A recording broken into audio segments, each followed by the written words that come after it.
Hey guys, this is Paul Lynch. I'm an anesthesiologist and pain management doctor from Scottsdale, Arizona. Today, I wanted to make a video about this new Danish study. I'm actually at a training course today working on some new really cool pain management procedures, and I stepped outside to make this video.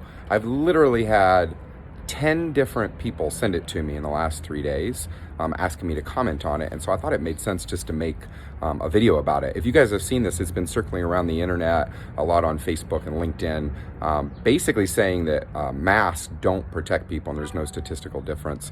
And so I was pretty shocked to see that.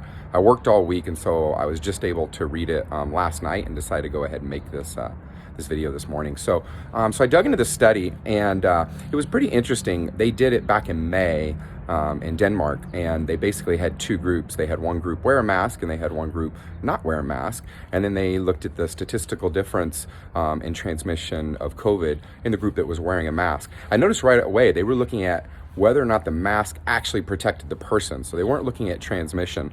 And if you remember back early on in the mask debate, it was pretty clear from the science at that time that wearing a mask protected others, but we weren't sure it protected ourselves.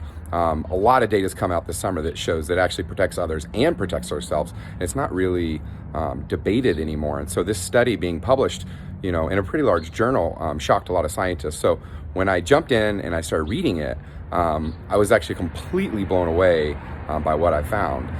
And so let's look at what happened. So what they found was in the group that did wear masks, there were 42 cases of COVID. Not a lot of cases. It was a pretty small study in the big picture. And then in the group that did not wear masks, there was 53. And so I thought, well, 42 in the group that was wearing masks and 53 in the group that didn't, how is that not statistically significant?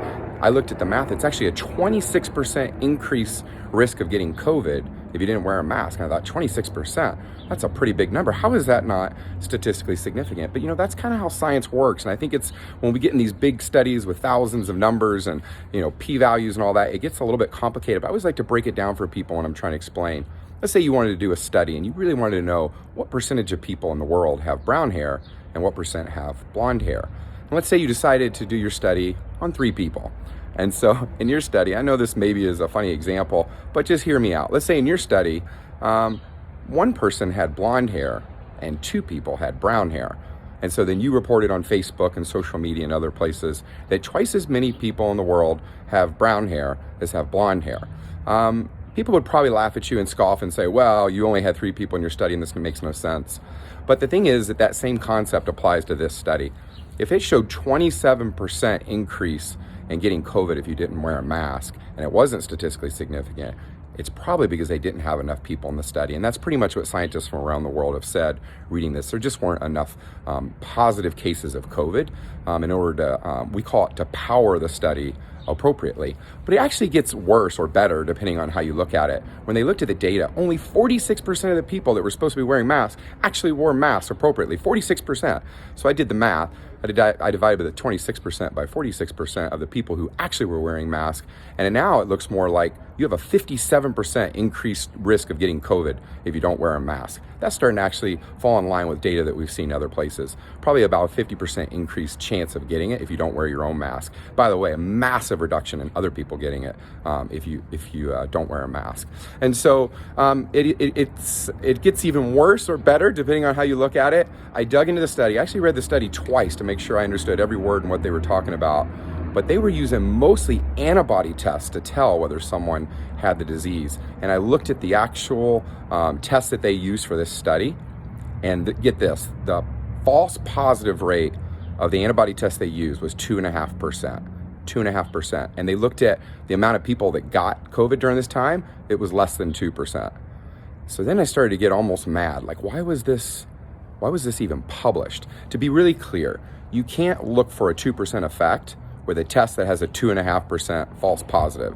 You can't find something that only happens 2% of the time with something that's false 2.5% of the time. What it meant was over half, a majority of all the tests that were positive in this study, in both arms, were false. They were false positives. And so once you put all that together, you realize this is actually a fairly poor study. It probably shouldn't have been published. There's lots of debate in scientific communities on whether a poorly designed study that's underpowered, that can't really show what it's trying to show, whether it should get published at all.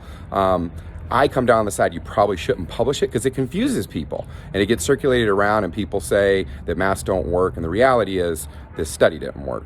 Matter of fact, they actually interviewed the author of the study, the lead author, and asked him, and he said that he thought that the results of his study show that you should wear masks. And he actually went on to say that his study has been kind of twisted by a lot of people and that people don't understand it. He did recommend you wear masks, that it does reduce your chance of getting COVID. So that's my video today. I wanted to review that Danish study. God bless you guys. Stay safe. Please keep wearing your mask. Stay 6 feet away. Wash your hands. Get tested frequently if you think you may have COVID, and then appropriately distance yourself and tell others.